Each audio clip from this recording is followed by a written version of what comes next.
اوخی خدای بزرگ حکمتاش رو ببینه، حکمتای داره که عقل آدم نمیگیره. حالتای میشود که خیلی این زندگی است. مردم همه با زندگی و با کار و باش مشغول است. ماجی خماری گفتم چه حال داری بود؟ به همین دنیا سرگردانم. راست میگم همه به همین دنیا خلاصوتا سرگردانه.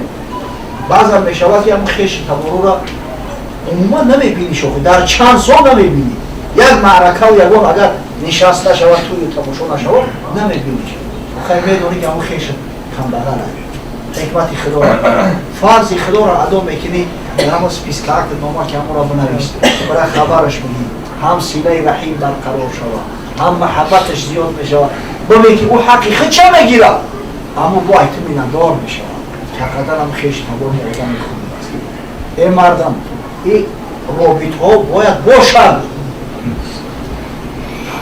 همزبانی خیشی و پیوندی است.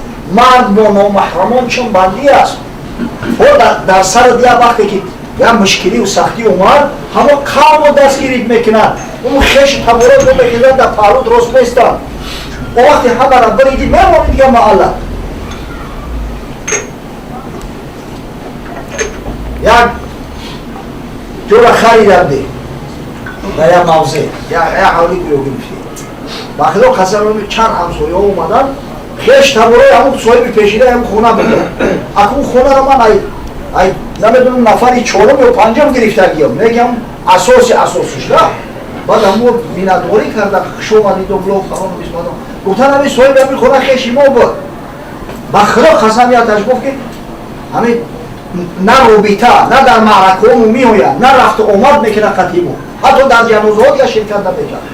و یه میگه چند نفر شدیم پیشش اومدیم که فلانی اما شوخی ما خیش تباردیم ما با دیگر پیوندی نسبی داریم. بعد میگه که نو میزان شگرفت ای خاطر رو رفت فلانی چمدان را بیاد و میگه زمش چمدان را گرفت آورد همیتا چمدان را کشای درونش همش دولار گوی نخیشته بود. این نخیشته بود. آنها تأثیری بدی گلوبالیزاسیون غربی بودن رسیده است. حضرت پروردگار این پاد و این پول چیپ کی دسته این دولت این دنیا هست همین لحظه دیگر نیست. آخر بانکرات چی حالش بد چی خیلی دیگه چوک پیش کسی میرم میگن که ترا خیش تبارو دامو دلار آی همون کمک بکنست یا کاری چی میترسن تو مرد باشی خدید مردانه رفتار میکنن. تو یکم کسا دستگیری کردن که امید میکشی در آن طریق قوتی وزبین سخت یک کس در فهمید بسته و دستگیری میکنن. خرما نتوان خورد از آن خار که کشته، دیبا نتوان بافت از آن پشم که ریشته. وقتی که خار خوریدی خرما خوردن نمیشه و ای خور هم خور میگیری. تاریخ یاد نداره که از پشم گوسفند کسی متای دیبا را بافته باشه. برای متای دیبا ابریشم در کاره. در لوح معاصی خط عذر نکشیده، پهلوی کبایر حسنات ننوشته.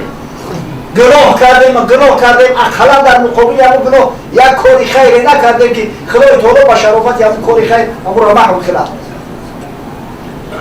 پیری و جوانی چه شب و روز بر آمد، ما شب شد و روز آمد و بیدار نگشتیم. این همه امران که آبی رمو موری رفته است، شب آمد و روز آمد های رمو بیدار شدگی نیستیم. ما را عجب از پشت پناه بود آن روز که امروز کسی را نه پناهیم و نه پشتیم. فقط چی تعجب بکنی و همه روز در همین دنیا کی را دستگیری کرده که تو امید میکنی که فردا روز قیامت خداوند بزرگ پیغمبرش تو را دستگیری کنه. گر خواجه شفاعت نکند روز قیامت باشد که زی مشاطه نرنجیم که زیشته. اگر فردا روز قیامت محمد مصطفی صلی الله علیه و سلم که شفاعت نکرد گیره نکرد و تا ایخد کفشا همین زنگیر اگر پیش هزار قسمه تیپری و قسمه طولو آخو برا سفید کرده نمیشه. وقتی زیشت است ایخد تو گیله من شد